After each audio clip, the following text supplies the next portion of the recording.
What up, and welcome to the Hype and Cowl podcast, where we discuss what's been done, what's done right, and what's just hype in comic books and pop culture. In this issue, Ben Affleck steps down as the Batman, Jared Leto steps up as a Batman, is the Curse of the Crow still claiming victims, plus the questionable return of the Teenage Mutant Ninja Turtles. I am your cool but rude host, Ryan Hoffman, and here with me today is party dude slash co-host, Jeremiah Goff, so without further ado.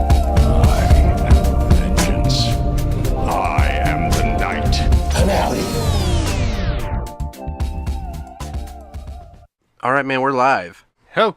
So let's see what kind of news we got going on. All right, I got some box office news. If you want to talk about some movies that came out.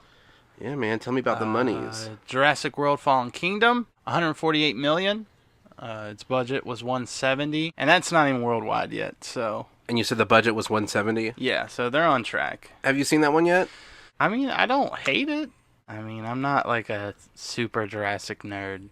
Yeah, I checked it out, and I checked it out after hearing a little bit of both. A little bit of good, a little bit of bad. Some of the people were tired of the tropes when they're actually spoilers, by the way. You know what? I'm actually going to make a point to promote the fact that we'll never warn you whether or not there's going to be spoilers. I like that. This is a 100% spoiler-filled show. Every fucking episode it's going to have spoilers. I don't have the time. I don't have the attention, especially in regards to what I'm saying, to stop myself to worry about how you feel about what the fuck I'm saying. It's just impossible. All right? So Jurassic World: Fallen Kingdom, I really enjoyed it. I will go as far to say that I thought it was really good. What seems to be the biggest problem with the movie is that people just don't buy the fact that you can weaponize dinosaurs. When you say, like, people were mad because they can't imagine weaponizing a dinosaur, and I think the general public may think the word weaponizing is like, you know, attaching rockets and guns to it. They have this auction where they're auctioning off all these dinosaurs, and they're trying to convince people to buy these dinosaurs. They're pushing them. Yeah. They're pushing them in a way where it seems like they know they're full of shit. They're just trying to sell these dinosaurs. Yeah. You know what I mean? They're just trying to get in and get out.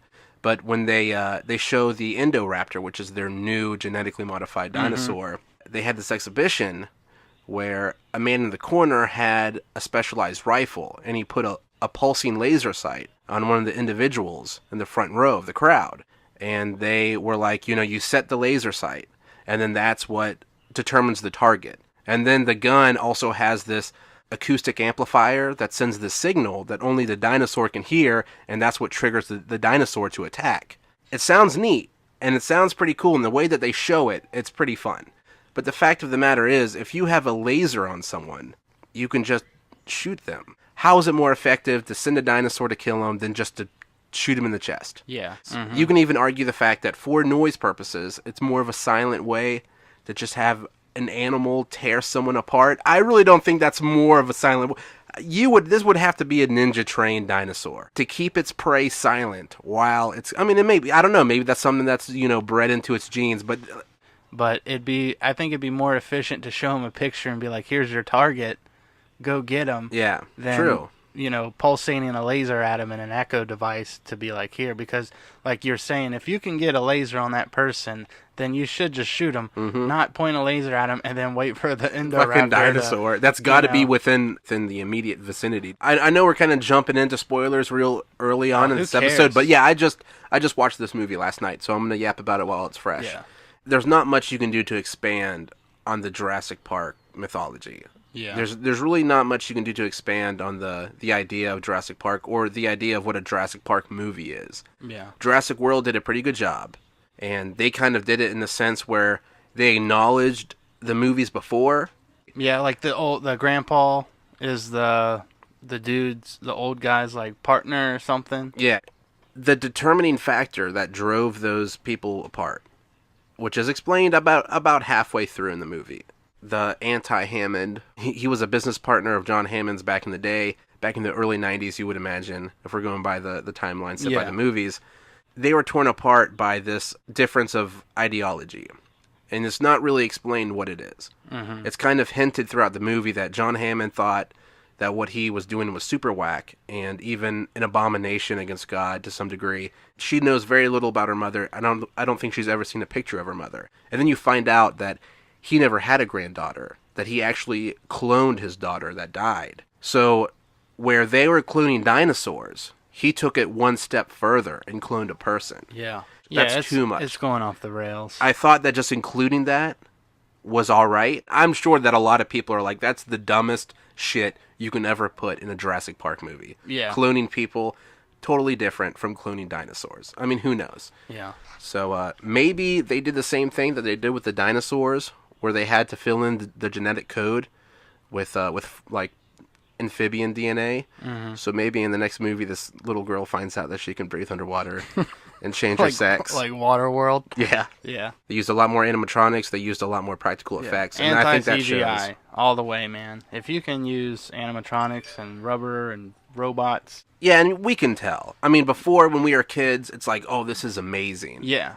But, we've grown into it. It's real easy to...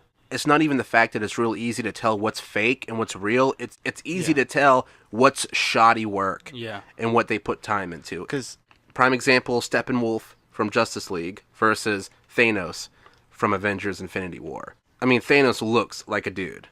Yeah. Steppenwolf looks like a cartoon. Mm-hmm. Images where they're always in front of a green screen. Like, come on. Like, that shit gets... I'm so tired of that. Yeah. Marvel's a little better with it than the DC movies, but still, when you see like the Civil War, like behind the scenes, like it's all like green screen shit. Yeah, they're taking characters, they're putting them in, they're taking them out. Did you watch any of Black Panther behind the scenes? I haven't seen any Black Panther anything. Dude, they didn't really use. I mean, I know most of like Black Panther fighting, like when he's in his suit, is CGI, but not a lot, man. Like when he's jumping off the bridge, hopping to cars and shit, that's like real life. Like they had a guy on a wire, like just jumping from car to car. Like I was like, dude, that's pretty sick. I mean, well, that's good to know, because everything that's pushed me away from that movie, like the reason I haven't seen it yet is because a lot of what I've seen through the trailers and the TV specials looks super fake. Yeah. Like that fight in the train. That fight in the... Yeah, you could tell.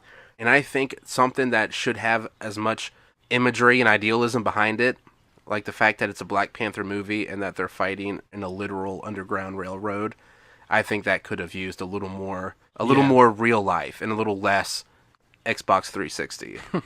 Because, dude, it looks fucking whack as shit. And I hate that.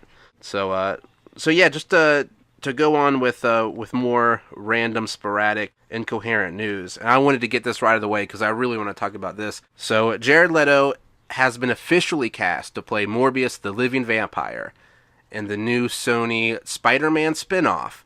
If they do not include any sort of mention or cameo, any sort of inclusion, no matter how small, if they just mention Spider-Man in passing, if they just show a TV clip, in a scene, they're at a diner, Spider-Man's on the news.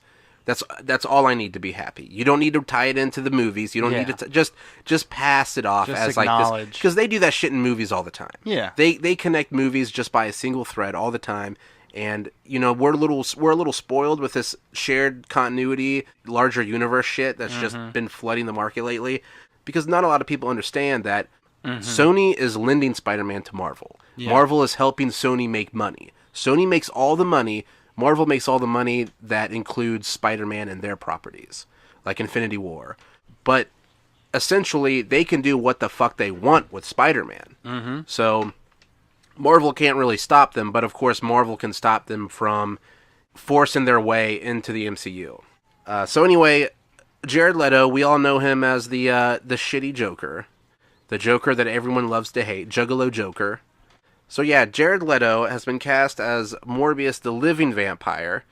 So in the comic books, Morbius, he gets his powers. He's just, he's a crazy scientist. He's trying to cure himself or someone else from something. I know this is a terrible description of the character, but essentially he's not a vampire in the traditional sense. So, there's different iterations of the character, but mostly he feeds off the plasma of his victims, and of course, the classic trope of he wants to be a good guy, so he only eats bad guys. Now which is hilarious that they just announced this, because they just canceled their other movies coming up. They just took Silver and Black off the slate, which is the Black Cat, Silver Sable movie that they were doing. Mm-hmm. That was going to be part of their Spider-Verse. They canceled that, which, I mean, who the fuck wants to see that? And who was even excited for that? You know, we were excited to see whether or not Sony was going to make something other than Venom. So just to go on the Spider-Man tangent, Sony also announced a Silk movie that they are making. Now, her character is that she was bitten by the same spider that Peter Parker was. So the reason you haven't heard about this character that has the same powers of Spider-Man and has almost the exact same origin is because she's been in a bunker. And what's interesting about her character is that if she's ever around Peter Parker, they have to fuck. They have to fuck.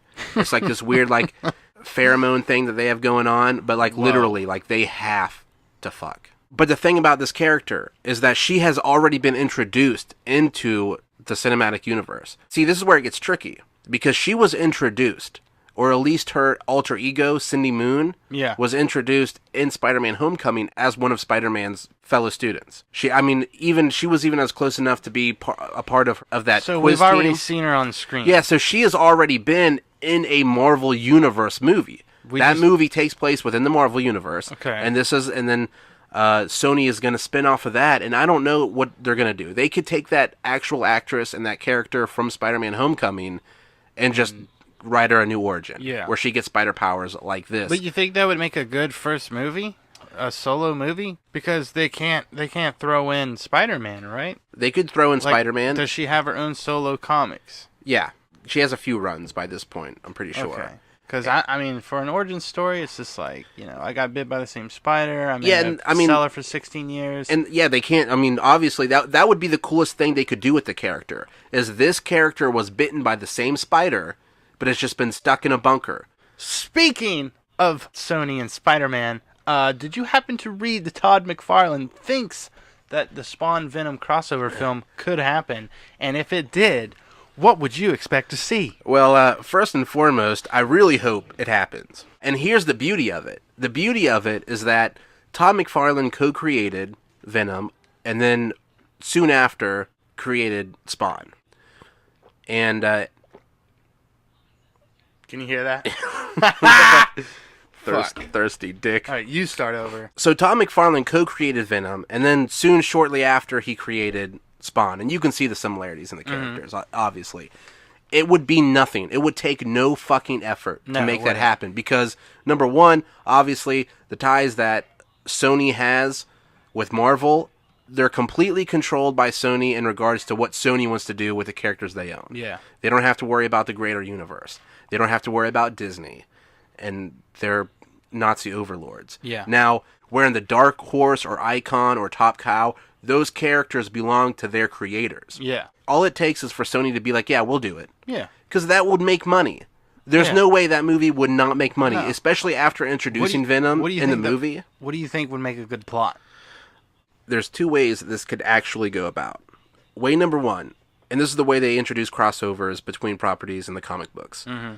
It's either there's like a dimensional rift to where, oh, this is someone else's universe or this is someone else's dimension, or it's just like the Punisher showing up in Gotham. Yeah. And it's just like, all right, it's time to clean up this fucking city because this bat jerk isn't doing shit. Won't get his fucking shit together. I feel you. So they could do it that way. They could even do it to where, like you said, Venom is sent to hell for whatever reason, and then hell is like a nexus of all these different dimensions and universes.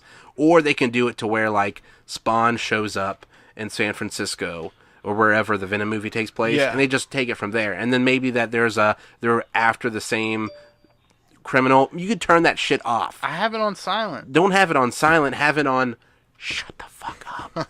If it comes to fruition, if they pull it off, they'll make it to where, like, Spawn suit is just a symbiote that was sent to hell.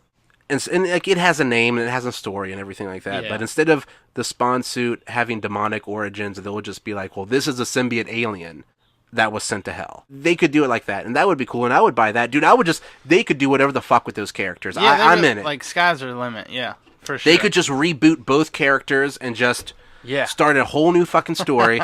If we've learned anything from the Alien and Predator franchises, that nothing fucking matters in continuity. If we know anything based on the Fox X-Men properties, like, it doesn't fucking matter. Just give us a good movie. That's all we want. Yeah.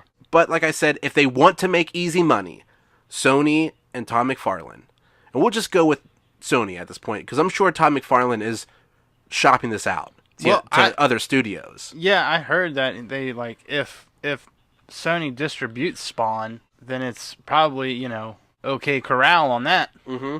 The only thing, because you would imagine it would be considerable CG for both Venom and Spawn. Yeah. So if they're willing to spend money to make money, that's the only obstacle. Yeah.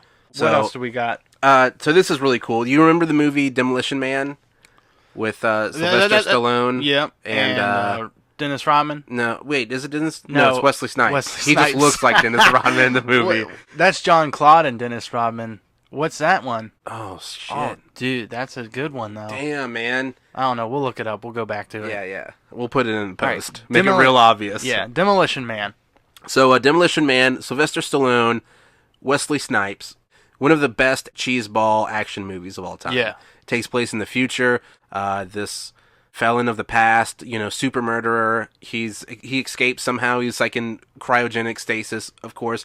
And the only man that was able to bring him in, they also put on ice. Because they're like, for some reason, if this guy ever gets out, we might need him again. Of course, they should have just sawed off his fucking head. Yeah. As soon as they caught the dude. In that movie, Taco Bell has a monopoly on all the restaurants. So everything is owned by Taco Bell. A glass of water is Taco Bell. You go out for a fancy banquet, it's Taco Bell. So essentially, food is Taco Bell in the future. Well, Taco Bell just released this new promo. And I think it's to coincide with their nacho fries, which aren't pretty goddamn good, if you ask me. I can't wait for those to come back, man. I fucks with them. Those were litty. They just released all this promo art. They have gone as far to, like, release rentals of the movie, like through Vudu or through Amazon or whatever the case may be. Mm-hmm. So they're really pushing this Demolition Man shit, and it's super dope, man. Like, this is the kind of shit we need, like real world and fantasy, like cross promotions. Yeah, that's what I'm fucking with, man. Yeah. How would you like to do our segment called Snack Report? Oh man, give it to me. I'm hungry. Feed it to me. All right. I just read yesterday that Planters Peanuts is bringing out their old school 90s cheese balls. Oh, shit. I don't think as a kid I ate that a lot. I remember Planters PB Crisp, which were to die for. I don't think I remember those. It was like, it was peanut butter with a, and it was in the shape of a peanut graham cracker. And they put peanut butter inside I got it. that I got it. Yeah, dude, it was so good. Dude, where are those? Oh, dude.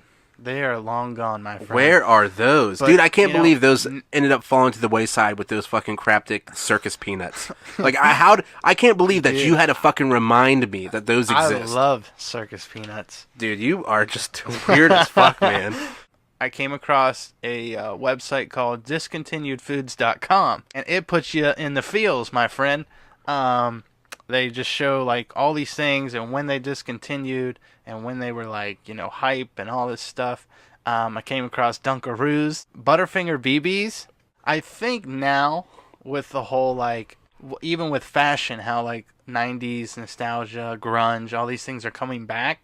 So, like, because we've seen High C, the Ecto thing when the Ghostbuster was out, right? Yep. We've seen Surge come back. Mm-hmm. I think we even seen, like, Pepsi Crystal or Pepsi Blue. A real trending snack right now is, like, these spicy candies, kind of like hot tamales, but it's like Skittles. It's Sour Patch Kids. It's stupid. Yeah. is what it is. Yeah. You know, because they're ripping me off with my idea called Hot Pop. You know, just it's spicy soda. And then last year you see Pepsi or Coke. Yeah, Pepsi Fire or some shit. Fire. Dude, yeah, dude. I'll tell you what. People are ripping me off.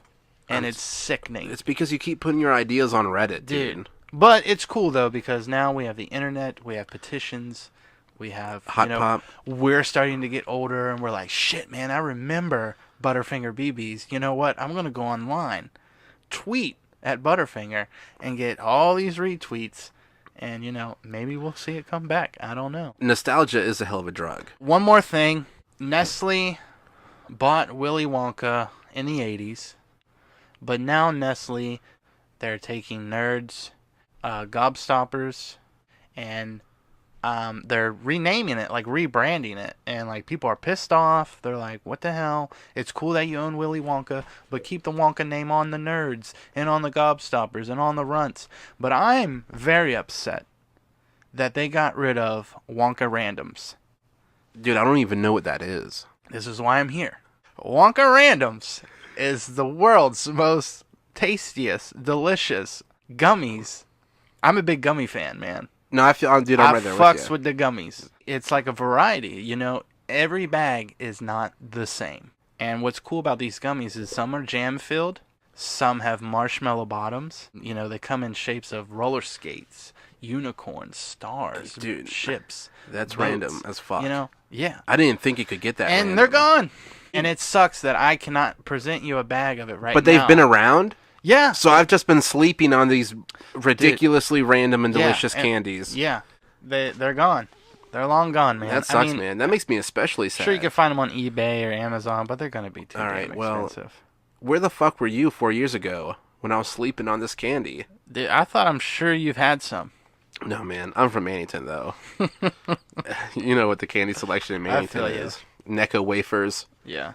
That's all I got for Snack Report. Okay, well, yeah, that's a good snack report. I really don't have much for a snack report, but I'm going to include this just because I've been fucking with it pretty hard lately. Now, you know I'm a Wendy's boy. Through and through. Yeah.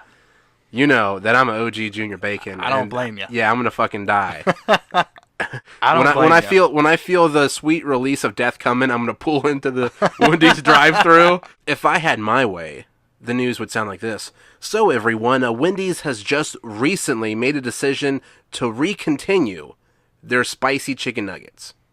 But sadly, that is not the news. Damn. You know, people are talking about Trump being in office and, you know, what the fuck he has to do with the North Korean leaders. And listen, that's all just a misdirect.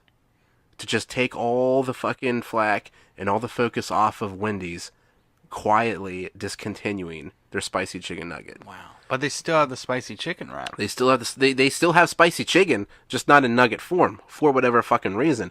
But then soon after, like, BK had theirs, so it's hard to say whether BK picked up the slack or if they're just making rotations on certain products. Yeah, I have no idea, man. But anyway, so you know I'm a Wendy's dude. Yeah.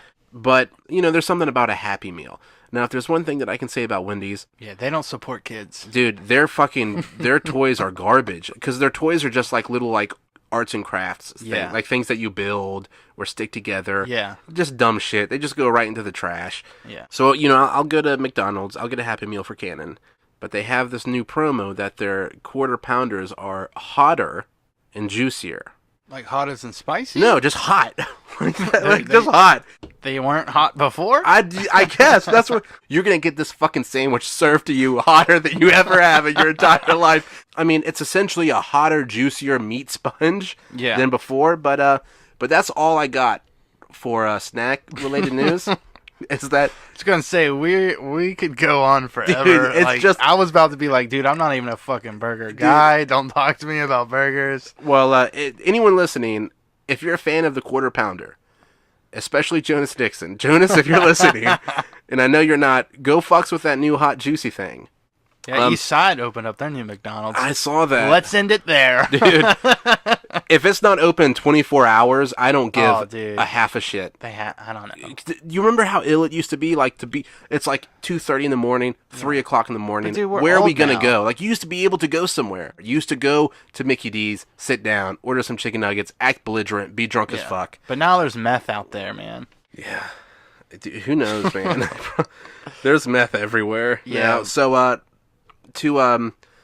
to expand on something that you said earlier within the snack report about the petition, you know, it's so easy through social media just to be like, I'm going to get enough people that want one thing, and if the company knows what's up, they're going to cater to us. Yeah. I'm sure you've seen this somewhere God damn it, Jeremiah, I'm positive. Say it. I'm almost sure that you've been aware of this news. So there's been a petition. There's an organization. There is some momentum behind this idea that this Kickstarter campaign or this studio startup, or maybe it's just like maybe it's strictly petition, but these fans are getting together to remake The Last Jedi. It won't happen. They say, it won't happen. dude, this is what they're trying to do. Listen to what they're fucking trying to do, and then you'll really tell me that it's not going to happen. Dude, they're trying to raise $50 million, and they have a financial backer, a benefactor, to some degree, that's going to match it dollar for dollar. And they're trying to get people to sign up under that pretense that, like, hey, if we get $50 million, he'll throw in 50, so $100 million to and Disney. they're gonna take $100 million to LucasArts and be like, yo, let us get the rights to Star Wars and make a movie. How pull up how much The Last Jedi even made right now. I mean, Disney just bought Fox for like $75 billion.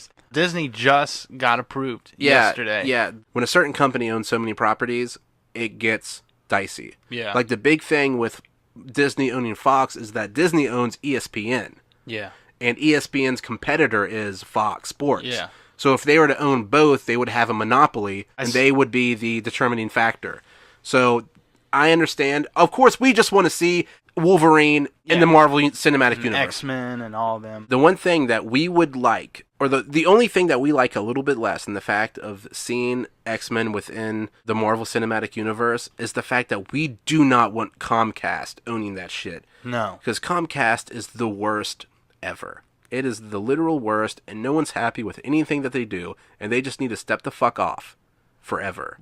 Recently, my brother turned me to Black Lightning, which I found really, really good. I've heard good things about it. Yeah. I've heard people say they prefer it to Luke Cage. No, we talked about a Joker movie, and I just saw where Joaquin Phoenix was casted, or is getting a standalone as a Joker. Yeah, that was the supposed 1920s Joker origin gangster film. Yeah, I'm really surprised to hear. Warner Brothers is even worse than Sony when it comes to announcing films and then just taking them away. Yeah. Like films that we don't give a shit about, films that we know will never get made, or films that we know probably won't get made within this decade, but they're like, we're doing Green Lantern, we're doing Lobo, we're doing this, we're doing Booster Gold, we're doing all, and they're like, well, I guess we're not.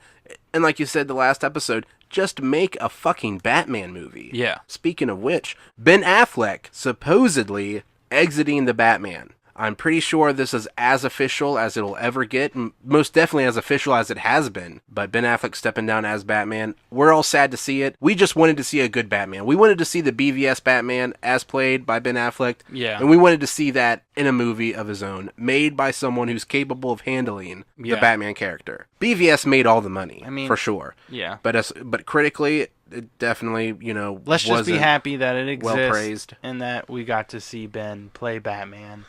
At least in 2 movies. Yeah, but in both movies, they did some wacky shit with that character. Yeah. Like in the first movie, he was a straight-up murderer. In Justice League, he's very bubblegum. Mm-hmm. And, it's whatever. But so, Ben Affleck stepping down as the Batman.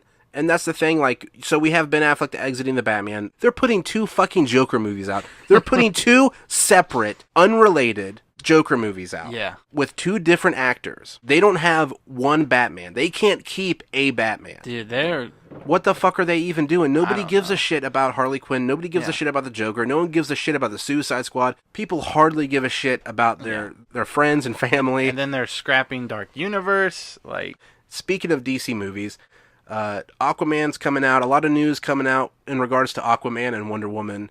So, Aquaman looks cool. There's really not much to report on that other than it looks dope. All the promo images of them riding sharks and dragons and shit like that. That's the shit. That's what we want to see in an Aquaman movie. Wonder Woman, they announced that it's taking place in the 80s. I mean, the name of the movie is literally Wonder Woman 84. Yeah. And then there's a lot of images showing Steve Trevor, Chris Pine reprising his role as Steve Trevor. So no one knows if that's supposed to be his grandson or a memory, or maybe even best case scenario that it's Martian Manhunter, the shapeshifter. So. Did you happen to see where Tom Holland went on Instagram and was talking about no, no news for the new Spider-Man movie, but I got the script and he shows it, showing the title Far From Home. I thought that was priceless. Yeah, and a lot of people are like, maybe that's not the actual title. I'm down with the title. Yeah. And then Spider-Man 3 is going to be Homeward Bound. Homeward Bound. That'd be sick. And it's going to be a crossover. Yeah. With the 90s movie. What do you think's going to go on in the Far From Home? Well, I mean, we know that Jake Gyllenhaal has officially been cast as Mysterio. Mysterio, yeah. So I'm assuming that maybe they're making Mysterio foreign, like maybe French or English or something like that, which doesn't make a lot of sense because we know when it comes to movie production, Hollywood is where it's at. And I don't even know where the original character is from. So I wouldn't be surprised if they make Mysterio European, and that's a villain that he has to deal with while he's over in Europe. Supposedly, it takes place in London, maybe in Paris. Who knows, man? It's cool. We used to be able to call Marvel step by step and call them out. Yeah. We used to be able to be like, well, the next movie's obviously going to be this, but after Infinity War, dude, I don't know what the fuck. Ninja Turtles, Teenage Mutant Ninja Turtles. Have you ever heard of them? Yes. So we know that the last installment was a Michael Bay movie. Yeah. Clear as fucking day. Now, those movies are sprinkled with decency. Those movies have, they have shades of an okay movie every now and then. But essentially, they're no good. The designs are whack. Nobody wants to see Casey Jones as a struggling cop trying to be a detective. What the fuck is that? There is nothing about Stephen Amell, CW's Green Arrow, that says, Pain 101, your instructor, Casey Jones. So they just announced that they're doing a, check this out, reboot of the franchise. Good and bad news. So they're going to reboot the franchise, and I would imagine in regards to the design and the treatment, the origin, the story. You know who should direct? Have Ridley Scott direct Teenage Mutant Ninja Turtles, and then Michael Bay produce it. So, I mean, hopefully, and I actually saw the introduction to the new animated series. Yeah. Which is, it's kind of whacked to an extent where they switch up the weapons. Raph is the leader. April O'Neil is a little black girl with some superpowers, I would imagine. So, dude, it's a series that is constantly being flipped on its head within the last couple of years. Yeah. So who the fuck knows, man? I was not about TMNT. Like, just the fact that that Master Splinter learned from a library book that was about 23 pages how to be a ninja, and he knew enough within 4 years to teach his fucking turtle children how to be. Well, I guess it makes sense because they're crap ninjas in the movie, and they're kind of crap people. If they want to efficiently make a new Teenage Mutant Ninja Turtle movie that's a reboot / retcon / sequel, they'll do what they've been doing with the Terminator movie, and with the Predator movie, and with the RoboCop movie. They just need to go back, because we know that Teenage Mutant Ninja Turtles 1, 90s movie, was dope. Yeah. We also know that Teenage Mutant Ninja Turtles 2, Secret of the Ooze, also dope. Yeah. And that's where we got Ninja Rap, and we got introduced to Slash and Razor. It's worth a debate, which is better. Yeah, what they should do is they'll just, place this movie after Teenage Mutant Ninja Turtles 2. Yeah. And they might. I mean, who knows? I mean, it seems like that's the fad in Hollywood at the moment. Yeah. Did you manage to see Solo? No. All right. It's pretty well known that movie didn't make a lot of money. And now they're saying that they're going to take all the plan. Dude, this is the real fad in Hollywood right now. It's just saying that, hey, you know what? We had all these movies, now we don't. Yeah. Because, I mean, I don't know how many times I've mentioned that so far in this episode. The people behind Star Wars and the people that were drawing up the plans for these side films and these prequels, they're like, listen, if we've learned anything from Solo, is that people don't want to see these movies. And I don't think that's the case. I think they should just make the movies that people want to fucking see. People want to see an Obi-Wan Kenobi prequel. Yeah. That's what people want to see. Yeah, they want some answers. Don't take that away because you dropped the ball on some shit that was questionable from day one. Yeah. When everyone was like, because, you're going to cast this new kid that supposedly can't act worth a shit or hardly looks like Harrison Ford. Yeah. It's understandable to feel questionable about that. Yeah. But in the case of Obi-Wan Kenobi, we have Ewan McGregor. He's still around. Yeah. And a lot of us grew up with him as that role of Yeah. Obi-Wan Kenobi. That's the shit that they need to be playing at. Yeah. Something that's modern but still nostalgic to the effect. Dude, people just don't know how to handle their fucking shit anymore. People don't know how to make movies. It shouldn't be news that movies aren't being made. Yeah. Or it shouldn't be news that production companies aren't handling their properties. Yeah. Speaking of canceled projects, this is one thing that I was really bummed out about, and I wanted to mention it last episode. So it's a little late news-wise, but, if you're unhappy with it, fuck you. So Jason Momoa has been cast to play the Crow. Whether or not it's the actual Eric Draven character from the original movie, I'm unsure. I would imagine that would be the case, considering that Jason Momoa is a pretty rock and roll dude. Even though he's not like super gothy, I'm pretty sure that Jason Momoa actually has a custom like signature Les Paul guitar. So he definitely has the vibe for it. Yeah. And essentially, he's one of those actors where when he's playing a character, he's really just playing himself. I was excited to see that, man. I was into it. Yeah. But they said, but that, like all movies being announced in 2018, late 2017, that's also been canceled. Yeah. But I heard it's because he stepped down because it's the movie's not at to where he knows, like, he's like, I want to represent the Crow like how it should be represented, and it's not being represented that way, so I'm just stepping back from it. It's, when it happens and it's a good time to do it, I will do it, but as right now, it's just not gonna happen because he feels like if he put out that movie, people would hate it. And I respect him for that. Yeah, that's exactly what I saw. I saw that it was creative differences that drove him apart from the project. Yeah. And now that you've mentioned it, it's probably because he saw Ben Affleck get burned. Mm-hmm. That's probably, he saw Affleck play a beloved character that had a fucky treatment. Yeah. And it has nothing to do with his acting ability. It has nothing to do with what he brought to the character. Yeah, it's not his fault. Yeah, exactly. Because the script wasn't handled properly, because the character wasn't handled properly, he suffered. Yeah. He suffered from it.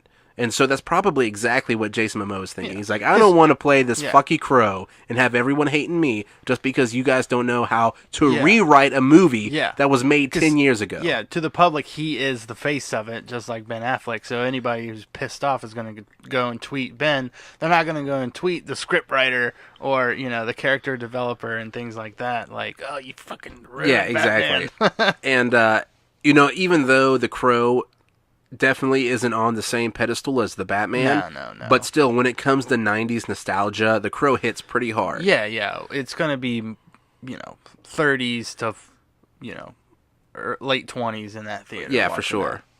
And even maybe some high schoolers. Maybe Jason Momoa just believes in, like, the curse of the Crow. And he thinks that he's going to die like Brandon Lee. That too. Which was a crazy story. And just to go through that real quick for anyone that's unaware of the fact that Brandon Lee, Bruce Lee's son, played the Crow in the original film, and he actually died on set making the movie before the movie was finished. And the way he died is that there's essentially two fake bullets. You have duds and you have blanks. Mm-hmm. Now blanks are bullets that have gunpowder but no bullet cap. Yeah. So you have the bang, you have the flash, but you have no projectile. Yeah. Duds are bullets that have the caps but no gunpowder. Yeah. So there's no ignition, there's no explosion to send the projectile. Well, what they are doing was they are testing the duds to make sure everything was safe. Supposedly, a dud had just enough gunpowder in it to lodge the cap in the barrel of the gun that they are using for the scene in the movie. Mm-hmm. If it wasn't, some shady Illuminati triad shit, then it was just a negligent stagehand. Yeah. So by the time they are firing blanks with that gun, it essentially amounted to a real bullet. Yeah. And he was killed on set. And, of course, everyone kind of connected his mysterious death with Bruce Lee's mysterious death. And I think there was also a few other mysterious deaths making The Crow or some of the direct sequels. So, of course, you have this, like, curse of the Crow going on. And who knows? Maybe it's the Mothman. So, do we have all the movie news and shit wrapped up? Yeah. I mean, you have Incredibles 2. I haven't seen it yet. I'm sure it's awesome. I've seen a couple videos. Memes, of course, we've seen, like, parents keep kids' ass at home. This movie ain't for them. This is for us. It's been, 2004? Dude, almost 15 years, dude. That is crazy. 2004 is when the OG one released. I was 13. Dude, it's crazy. It's crazy to imagine that we have almost 20 years of Marvel movies, and that entire time No that Marvel movies were popping off, that superhero movies were the thing, Yeah. they never made an Incredibles sequel. Yeah. And dude, Incredibles really is a decent movie. Oh, yeah. And Elastigirl is thick for sure. Mm-hmm. Speaking of Disney Pixar movies, Ryan, if you let me have the floor, I would like to start a segment called Comin Star Command. I would like to hear about it. Alrighty. Well, as you know, I have a 2-year-old son, and Toy Story usually plays once or twice a month. I was sitting with Asher, and we were watching Toy Story 2, and there's a scene where Woody is on the TV, but it's black and white. It's a black and white commercial. So that's giving you, the viewer, that, oh, Woody's an old toy. So if you go back to Toy Story 1, you see Andy already has Woody. And he gets Buzz Lightyear as like the new toy, like the new action figure. So I was wondering, as I was sitting there watching this movie, I was like, where did Andy get Woody? I was like, Andy had to have gotten Woody from Andy's dad. So that made me think, oh shit, what happened to Andy's dad? So I came across an article, and what do you know? It's pretty sad. So brace yourself, Ryan. On a live stream, I can't remember when this was talked about, but a Toy Story co-writer, Joe Ranft, in a live stream, he said Andy's dad died before Toy Story 1. But Disney has not confirmed his comments, and Andrew Stanton was like, it's fake news, go home, and end of story. But anyways, Ramp goes on to say that, you know, all the pictures that you see in Andy's house, and you think it's Andy as a child, but you see that one of the pictures has braces. Andy never had braces. And then there's a picture where Andy has glasses, but Andy never had glasses. So this is not a conspiracy. This is not fan fiction. This is from one of the lead writers of Pixar that was in on the first movie. He went on to say that Andy Sr. was the original owner of Woody and Mr. Potato Head and Slinky Dog in the 50s. He's the only person to own a Sheriff Woody doll, and the name Andy that's written on the bottom of Woody's boot, Andy's dad wrote it. The toy company ran a promotion in which people could receive the doll if they sent in 30 cereal box tops. Andy Sr.'s family was poor, and he sent in a fraction of the required amount in a heartfelt letter explaining how he tried. So meanwhile, amid the 20th century space race and Cold War, the toy company ultimately decided to manufacture Buzz Lightyear dolls instead of Woody dolls. A secretary reads his letter and sent him the only Woody prototype that was made. So this is why Woody is so valuable in the second movie.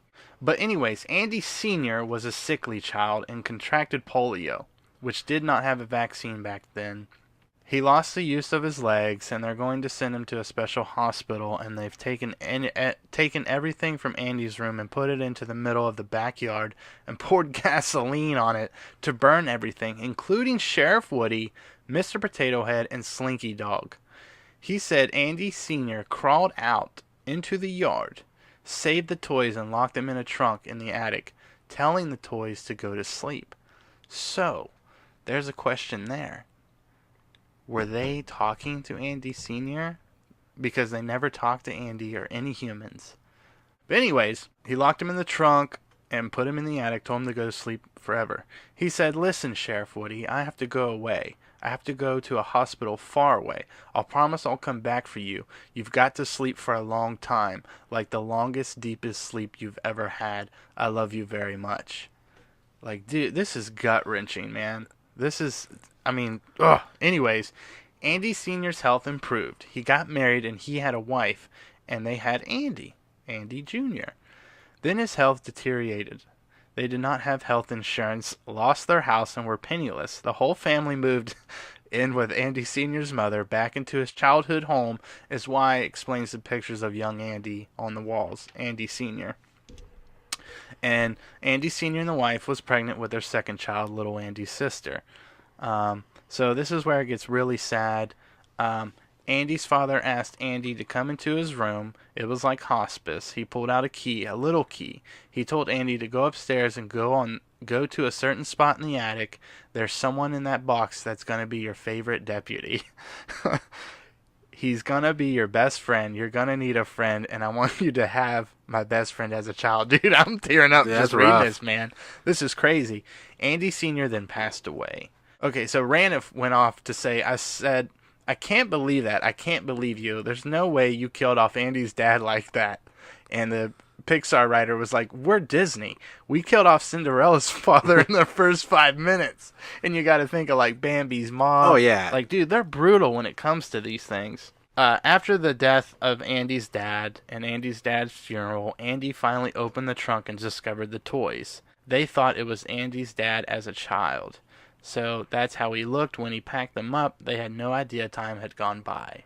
That is a brutal story. Now they're going to do a movie. It's going to be Toy Story 4, and it's going to take place 70 years in the future when all the anti-vaxxers manage to sway the lobbyists so there's no more vaccines. Yeah. And everyone that Woody comes in contact with dies of polio. All right, Jeremiah. Well, that's enough out of you, and quite frankly, that's enough out of me as well. So bye, everyone. See ya!